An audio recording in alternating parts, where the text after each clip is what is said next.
Olá pessoal, esta é mais uma aulinha aqui no Desenhando Direito sobre arrependimento posterior. A gente já viu nas aulas passadas o que é a desistência voluntária, o que é o arrependimento eficaz e agora a gente vai estudar o arrependimento posterior. O artigo 16 do Código Penal é o que traz o arrependimento posterior e a redação dele é a seguinte: nos crimes cometidos sem violência ou grave ameaça à pessoa, reparado o dano ou restituída a coisa, até o recebimento da denúncia ou da queixa, por ato voluntário do agente, a pena será reduzida de 1 a 2/3. Bom, vamos começar a desvendar então esse artigo 16 e ver o que ele está querendo dizer para a gente. Vamos voltar lá naquele iter criminis que eu passei para vocês. Nós já vimos que a desistência voluntária ela é depois do início da execução e antes do final da execução. Vimos também na última aula que o arrependimento eficaz fica após o final da execução e antes da consumação do delito.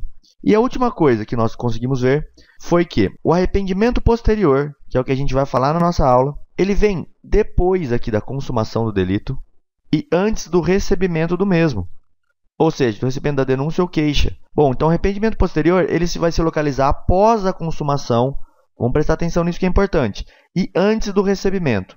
É aqui que se localiza o arrependimento posterior, e que é o que a gente vai tratar aqui nessa aulinha. A primeira coisa que a gente tem que falar sobre arrependimento posterior é sobre a natureza jurídica dele. Qual que é a natureza jurídica do Instituto? Ela é uma causa geral de diminuição de pena, também conhecida como minorante. Por que ela é uma causa geral de diminuição de pena? Nós temos que lembrar aqui, e essa é uma dica importante, que qualquer delito, qualquer diminuição que vier ou aumento em fração, por exemplo, metade, 1/3, 1/4, ele é uma causa de diminuição ou aumento de pena. E como o arrependimento posterior vem dizendo que será reduzida de 1 a 2/3, ou seja, vem em fração, ela é uma causa de diminuição de pena. Por que uma causa geral? Porque ela está na parte geral do Código, nos primeiros artigos, onde a gente trata dos crimes todos de uma só vez, das causas gerais dos crimes, por isso que chama parte geral. As que estiverem na parte especial vão chamar de causas especiais, ou de diminuição ou de aumento de pena. Por isso que o arrependimento posterior, a sua natureza jurídica é uma causa geral de diminuição de pena. O próximo assunto que eu quero abordar com vocês é o momento da reparação ou restituição. A lei fala o seguinte, até o recebimento da denúncia. E isso é muito importante. Por quê? Porque recebimento, isso aqui está bem grande, é um termo técnico. Recebimento da denúncia ou queixa. Ou seja, não é oferecimento, pessoal. Vamos tomar muito cuidado aqui, que o motivo maior aqui de erro é esse. Porque não é do oferecimento da denúncia. Não é quando o promotor oferece ou quando a parte oferece a queixa. É quando o juiz recebe. Então, vamos dar um exemplo aqui. O juiz demorou 2 anos para fazer o recebimento da denúncia. O promotor propôs o negócio há 2 anos atrás. E durante esse tempo, a parte vai lá e restitui a coisa à vítima. O que vai acontecer? Muito simples, pessoal. Vai ainda se aplicar o Instituto do arrependimento posterior, porque é do recebimento. Então, vamos lembrar aqui, vamos tentar fazer um mnemônico. Por que recebimento? Porque é quando ele restitui, tá? Ou quando ele repara. Lembra do R aqui, R. O R é do quê? De recebimento. Lembrou disso? Não vai esquecer mais. Não confunda com oferecimento. Isso cai muito em concurso, é muito importante que você saiba. Em quais crimes é aplicado o arrependimento posterior? São crimes sem violência ou grave ameaça. Tá aqui, sem violência ou grave ameaça à pessoa. Por que é importante essa palavra aqui, pessoa? Eu até coloquei aqui. Porque não importa se a violência ou grave ameaça é a coisa. Vou dar um exemplo para vocês entenderem o que é também o arrependimento posterior. Um sujeito, ele quebra o vidro de um carro, adentra esse carro e pega uma bolsa que está dentro. E corre, vai embora. Um dia depois, arrependido, ele procura a vítima desse furto e devolve a bolsa. Atenção aqui, houve violência ou grave ameaça à pessoa? Não, a violência foi empregada contra a coisa. Então, em qual crime isso aqui vai caber? Vai caber num furto, aqui, num dano. O dano não tem violência à coisa? Tem. Mas mesmo assim é aplicado o Instituto do arrependimento posterior. Já foi a consumação do crime, ele já furtou, ele já quebrou a coisa da vítima, mas ele procura ela e repara ou restitui aquela coisa que ele pegou antes do recebimento. Isso é arrependimento posterior. Vai funcionar não só nos crimes patrimoniais. Olha essa observação que é importante, não só nos crimes patrimoniais. Por que isso, Rodrigo?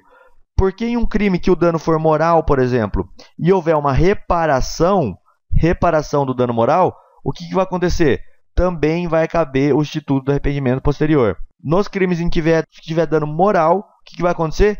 Vai caber também o instituto do arrependimento posterior. A próxima coisa que a gente tem que ver é que o ato ele tem que ser voluntário, ó. A exemplo dos outros dois institutos, da desistência voluntária e do arrependimento eficaz. Por que eu estou dizendo isso? Porque o ato voluntário ele não é espontâneo. Não é espontâneo do agente. A ideia não precisa sair da cabeça do agente. Ela tem que sair voluntariamente dele. Mas alguém pode dar um conselho, a vítima pode pedir, pelo amor de Deus, descobrir quem é o autor e falar, pelo amor de Deus, me devolve meus documentos, me devolve o que você furtou de mim, ou restitui o dano que você fez aqui no meu carro, e ele ir lá e restituir. Não precisa ser espontâneo, tem que ser voluntário. Se aplica tudo que a gente já conversou sobre arrependimento eficaz e desistência voluntária na questão da voluntariedade aqui do agente, tá? Mas aqui tem alguns conceitozinhos que a gente tem que trabalhar, como por exemplo, ó, mesmo que já descoberto como autor do delito. Não importa que ele já tenha sido descoberto pela polícia como autor do delito, ou seja, que a autoria seja identificada, que ele já esteja indiciado no inquérito, isso não importa. Isso não retira a voluntariedade do ato. Mesmo que ele já tiver sido descoberto como autor do delito, já está lá no inquérito, ele já foi até denunciado pelo promotor, ele já ofereceu a denúncia contra o cara, se o juiz ainda não recebeu, vai caber o arrependimento posterior, mesmo que um dia antes do recebimento o agente for lá e reparar ou restituir a coisa. Então não importa, tá? Isso aqui é pegadinha muito comum, não importa se ele já foi descoberto como autor do delito. Coisa apreendida pela polícia não é mais ato voluntário, ó, não é ato voluntário. A polícia prende em flagrante o sujeito que roubou aquela bolsa de dentro do carro. E aí apreende com ele a bolsa da vítima. Eu posso dizer que essa apreensão e a devolução da vítima foi alguma coisa voluntária da gente? Não posso, porque isso foi apreendido pela polícia, tá? Isso não é mais voluntário do agente. Presta atenção, coisa apreendida pela polícia antes dele devolver para a vítima, não é mais voluntário do agente. Olha uma pegadinha que pode acontecer. O sujeito vai lá, devolve a bolsa para a vítima comparece na delegacia com a bolsa é apreendida pelo delegado. Houve arrependimento? Houve, porque ele já devolveu para a vítima. O que não pode é a coisa ser apreendida com ele. Se ele já efetuou a devolução, aí não tem mais que se falar de ato voluntário, porque já foi o ato voluntário, já configurou o arrependimento posterior. É causa obrigatória. Houve a reparação ou a restituição da coisa, o que vai acontecer? Obrigatoriamente tem que ser aplicado o arrependimento posterior.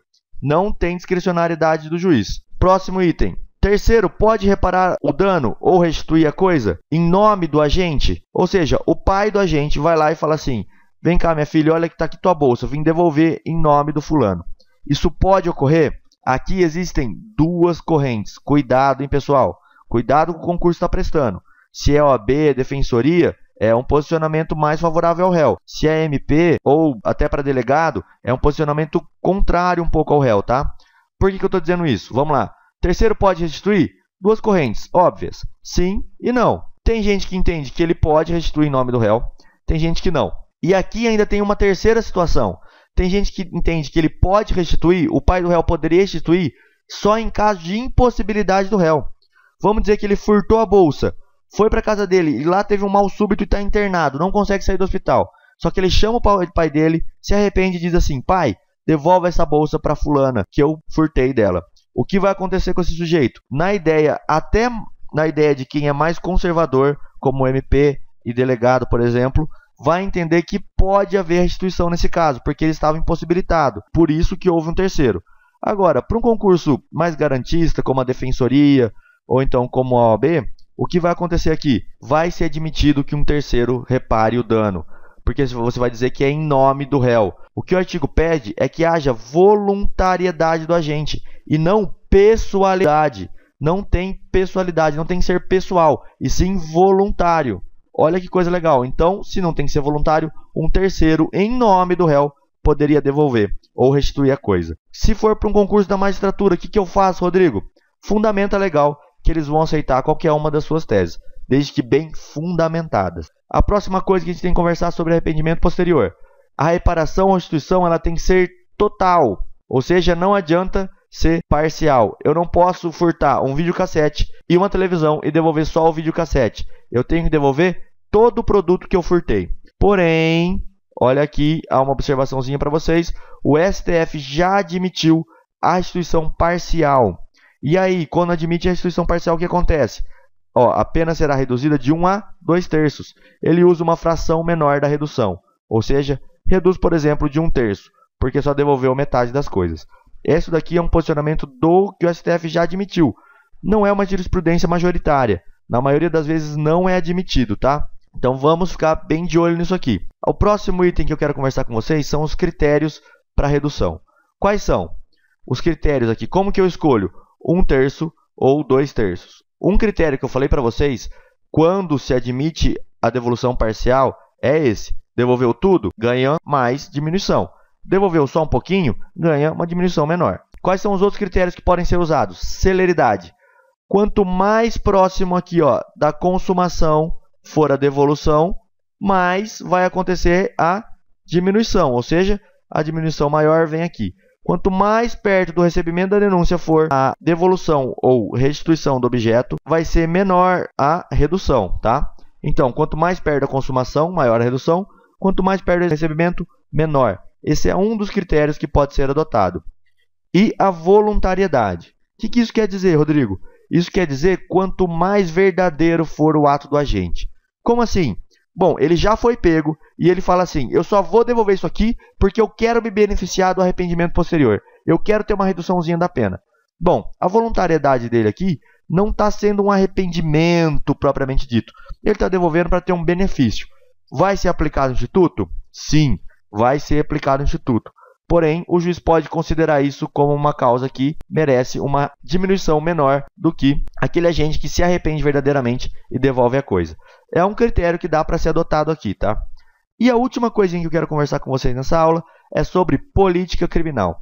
Por que se criou o arrependimento posterior? A exemplo dos dois, é uma política criminal do legislador. Só que essa política criminal, o interessante dela aqui, isso está até na exposição de motivos do Código, é o seguinte, ela é mais pensada na vítima do que no réu. É óbvio que esse é um instituto que beneficia o réu e que também é pensado nele, para que ele não venha, que ele se arrependa do que ele fez e não venha novamente a cometer um crime, para evitar o que? A reincidência. Mas esse instituto, o legal dele é que ele é mais pensado na vítima, porque a ideia é a seguinte, se o réu devolve aquilo que ele furtou da vítima, a vítima vai ficar o quê? Muito mais feliz do que se ela não tivesse essa devolução. Então, tendo uma vítima aqui feliz da vida, o que vai acontecer com o réu? Ele também vai ter a pena reduzida por conta disso. Vítima satisfeita, réu satisfeito, este instituto vem para ajudar as duas partes. Porém, é claro na exposição de motivos, isso é dito com todas as letras, de que é um instituto mais pensado na vítima do que no réu. Isso pode ser uma pergunta de concurso para vocês. Bom, pessoal, encerramos o assunto aqui e agora vamos às nossas questões comentadas. Vou deixar aqui para vocês uma questão de arrependimento posterior que caiu lá na magistratura no ano de 2011, tá? Ano de 2011, magistratura aplicado pela VUNESP.